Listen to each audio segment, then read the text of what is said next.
How are you using your body, and are you using it to glorify God or yourself? Under the old covenant, we would have to sacrifice to God offerings and sin offerings so that we would be holy.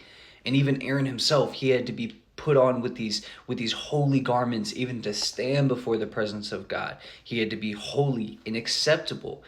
And then with these offerings, they had to basically sanctify themselves. But through Jesus Christ, we are called perfect, righteous, and holy through his blood that completely washes us.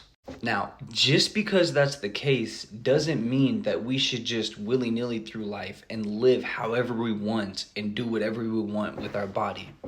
Because at the end of the day, this body is not our own, and God has gifted us with our bodies. In Romans 12, verse 1 through 2, actually says, I beseech you therefore, brethren, by the mercies of God, that you present your bodies a living sacrifice, wholly acceptable to God, which is your reasonable service.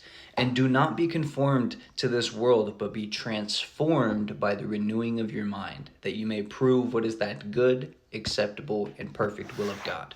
So Paul is literally telling us right here that it's our reasonable service, that presenting our bodies a living sacrifice to God is what we should do. And then after that, it says to be transformed by the renewing of your mind. So what does that mean? To transform and to renew your mind, to allow God to change your mind instead of letting all that you do be for your own pleasure or for your own glory, you are rather doing it for the glory of God.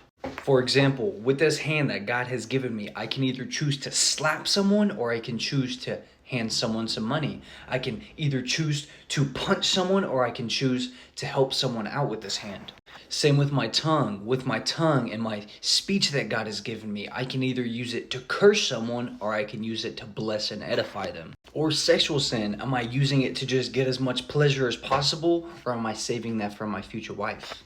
All of our different parts and members of our body that was gifted to us, we have so many choices and ways that we can either glorify God in or glorify ourselves. So my question for you today is, are you using your body to glorify yourself and give all your pleasure to yourself? Or are you using it to be holy and acceptable to God, which is your reasonable service, because your body is not your own?